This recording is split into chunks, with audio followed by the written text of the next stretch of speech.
My name is Meg Gammage-Tucker. I'm the relatively new CEO of the center. I started here on January 2nd of this year, and it's been an interesting year at the center, but one that I am so happy to be a part of. It's an incredible organization, people who work so hard, an incredible group of Eagle ambassadors to work with, and I'm really honored to be here. My job today apparently is to share a story, one of my favorite stories, since actually I was in college in West Texas.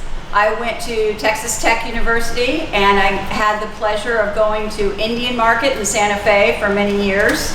I lived at Leech Lake Indian Reservation as a teenager, so I've always felt very close to various American Indian groups, and I've always been inspired by American Indian oratory and stories and the way they connect with our environment. And so when I came to the center, I was thrilled to see this book, Brother Eagle, Sister Sky, which is beautifully illustrated, I have to say, by Susan Jeffries.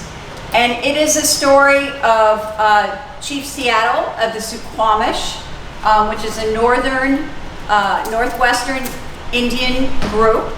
And he had just incredible stories that he shared with his people and with the American government as they were trying to integrate.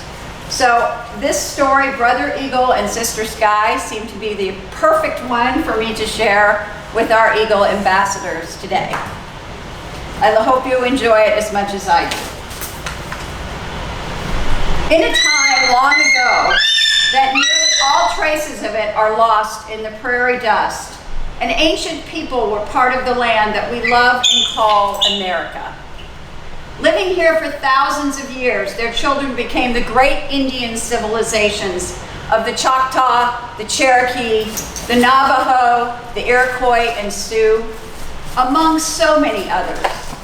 Then white settlers from Europe began a bloody war against the Indians, and in the span of a single lifetime, claimed all of the Indians' lands for themselves, allowing them only small tracts of land.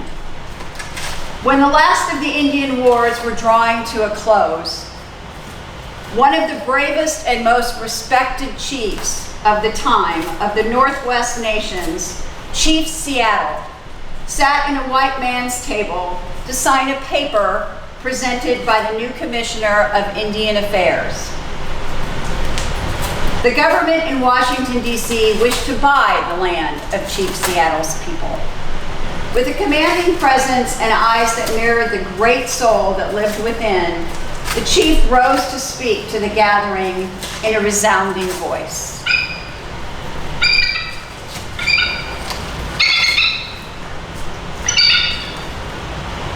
How can you buy the sky, Chief Seattle began? How can you own the rain and the wind? My mother told me every part of this earth is sacred to our people. Every pine needle, every sandy shore, every mist in the dark woods, every meadow and humming insect, all are holy in the memory of our people.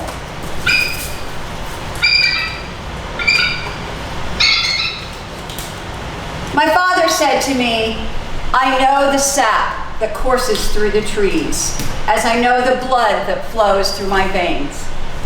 We are part of the earth, and it is part of us.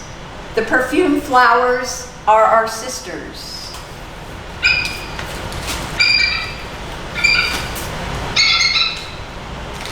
The bear, the deer, the great eagle, these are our brothers.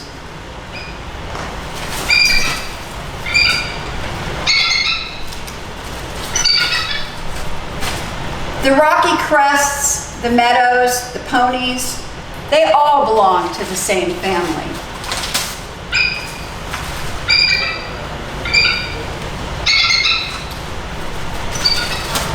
The voice of my ancestors said to me, the shining water that moves in the streams and rivers is not simply water, but the blood of your grandfather's grandfather. Each ghostly reflection in the clear waters of the lakes tells of memories of the life of our people. The water's murmur is the voice of your great-great-grandmother. The rivers are our brothers. They quench our thirst. They carry our canoes and feed our children. You must give the rivers the kindness you would give to any brother.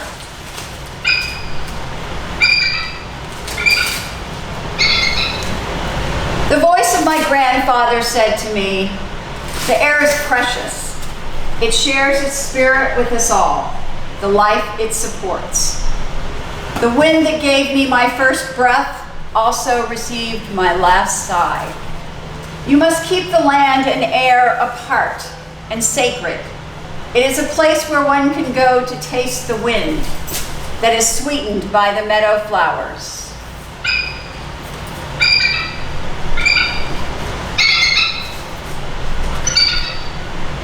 When the last red man and woman have vanished from this wilderness, and their memory is only the shadow of a cloud moving across the prairie, will the shores and the forests be there?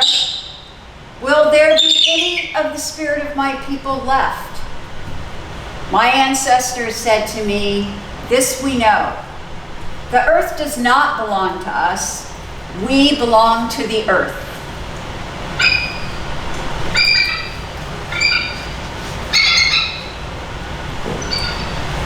The voice of my grandmother said to me, teach your children what you have been taught. The earth is our mother. What befalls the earth befalls all the sons and daughters of the earth.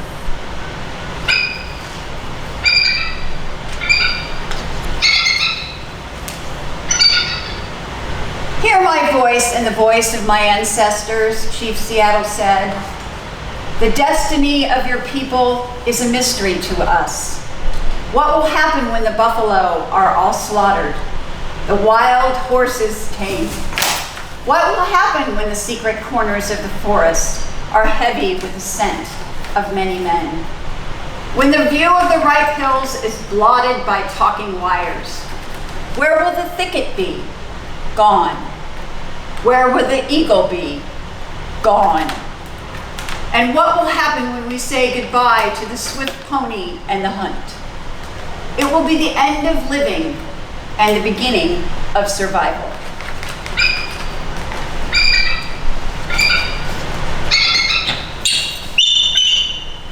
This we know, all things are connected like the blood that unites us.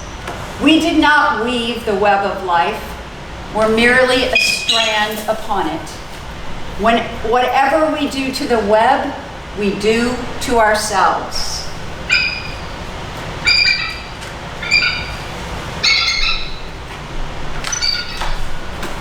We love this earth as a newborn loves a mother's heartbeat.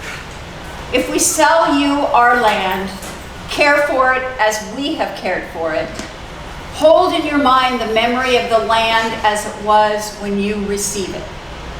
Preserve the land and the air and the rivers for your children's children, and love it as we have all loved it. Thank you all so much today for joining us for Adventures in Eagle Territory. Thank you, and please do come by the book when we are open again, or we have curbside pickup, so please don't forget that as well. But it is available in our gift store. I also want to thank you again, all of those who've supported our GoFundMe project. We surpassed $12,000 on a $10,000 program, so we know that people saw how important these programs are. And we hope that you will continue to support us, watch Eagles in Territory, become members, and please do contribute what you can to keep these important programs going. Thank you very much for joining us today.